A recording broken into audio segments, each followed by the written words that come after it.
Good morning, my wonderful little amazing bears. We made it to Friday. Whoa, I don't know about you, but this week has flown by. One thing I do know was that seeing you on our Zoom meeting yesterday, it just really touched my heart. So I'm so glad you guys were there. So listen, this morning we're going to do a little brain smart start. Nothing huge, keeping it simple. We're just going to do a activity, a go noodle, and then we're going to learn about butterflies and their colors. So I'm excited to share that with you. I've been really digging the mystery science lessons. I don't believe I'll be doing many next week, but that's okay. We'll enjoy what we've done this week. So let's get started with a go noodle. Here it is. And we're going to try this one. Bring it down. So you can do it sitting or standing, whichever is best for you.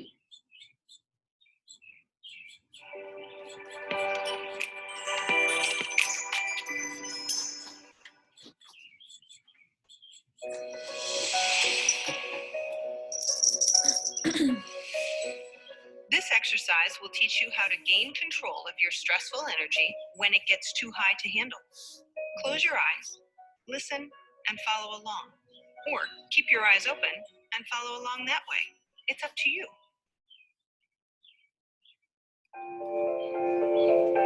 Sit tall. You can be on the ground with your legs crossed, or in your chair with your feet flat on the floor. Now imagine that you can look up and see the sky. And up in the sky, way up in the sky, is a balloon. If you'd like, you can choose a color for your balloon. Keep the picture of the balloon in your mind. The balloon's string reaches all the way down to your hands. Hold on to the string. Imagine that you can feel the pull of that big balloon. Imagine that the wind pushes it from side to side.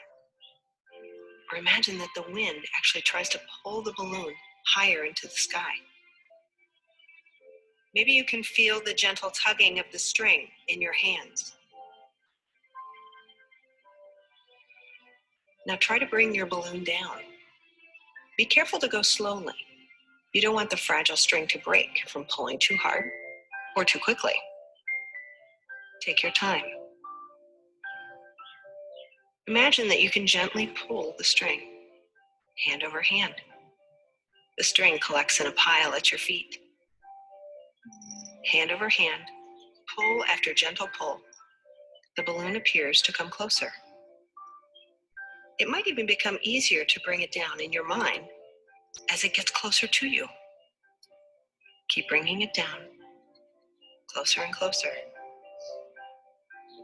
Some other strings might be longer or shorter than yours, and that's okay.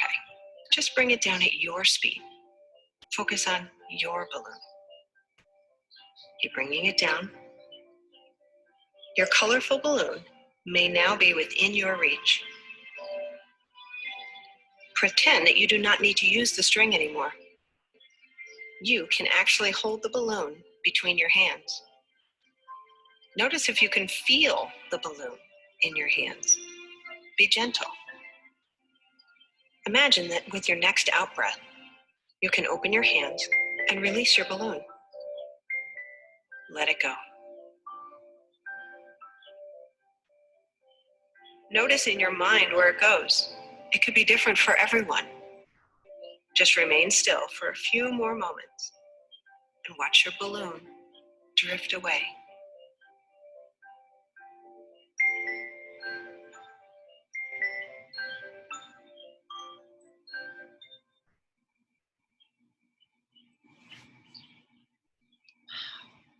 It was wonderful. It certainly was. That made me feel better and definitely more peaceful on the inside. How about you? Did you like that too? Okay. Maybe if you want your balloon back, you can always log on to gonoodle.com and you can try it again. All right, so our big idea for today is, why are butterflies so colorful? Have you seen a butterfly before? What color do you remember it being? Was it orange, yellow, blue? There's so many different colored butterflies out there. Let's see what Mystery Science has to say about that. Hi, it's Doug. I've shared butterflies with you before, but I want to show you two more today. Their bodies were preserved by scientists who were studying them. This one is called a lemon emigrant, and you might guess from the name lemon, it's because it's bright yellow. It lives in parts of Asia and Australia. But now let me show you what some people consider to be the most brightly colored butterfly in the world. It's this, the blue morpho. It lives in parts of Central and South America. Someone named Malia has a question about butterflies. Let's give her a call now.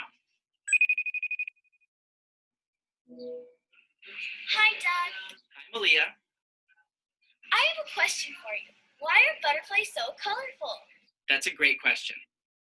When you think about it, it seems strange that butterflies are so colorful. With so many predators like birds that want to eat them, wouldn't being colorful be a bad thing because it would make them stand out? For example, take this butterfly that's bright orange. There's no way a butterfly like that could hide from birds, right? But take a look at it in its habitat. It's actually pretty well hidden. Or take a look at this bright green butterfly. When you see it in its habitat, it seems to blend right in with all the leaves. Colors like this are called camouflage. Camouflage colors help butterflies disguise themselves by blending in with their surroundings, which makes it harder for predators to find them. But not all butterflies have colors that help them blend in. They may have bold spots or bright stripes that make them stand out. But wouldn't these colors make them easy targets for a predator? What's going on here? Why do you think some butterflies have bright colors and patterns that stand out instead of being camouflaged? What an awesome question. So, bears, why do some butterflies have bright colors and patterns that stand out? Why do you think so? Is it to protect themselves? Do they want to be seen? Does it have anything to do with food? What an interesting question. Think it through. Why do some butterflies have bright colors and patterns that stand out? He did just talk about camouflage, which is blending in with the environment. Let's listen on. Rather than having camouflage colors to help them hide or blend in with their surroundings, some butterflies have patterns that might startle or scare a predator. Like this butterfly. The spots on its wings look just like the eyes of an owl that might eat the kinds of birds that eat butterflies. And this one, look closely here at the tips of its wings. It looks just like the head of a snake. So these patterns help protect butterflies by startling or scaring predators away.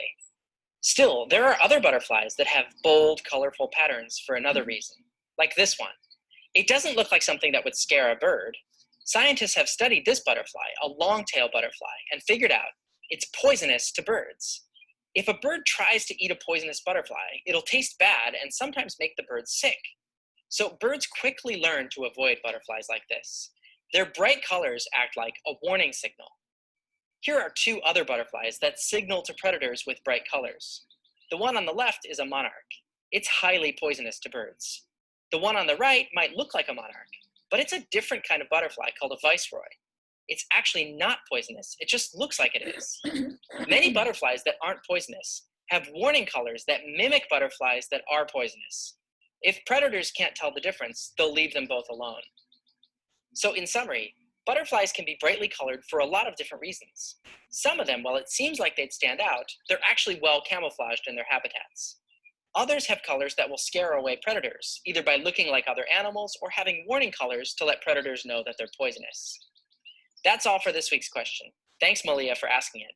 Now, after this video is done playing... Okay, that is it. We're not going to do that extra little activity there. Well, that's it for today. Did you know that about butterflies already?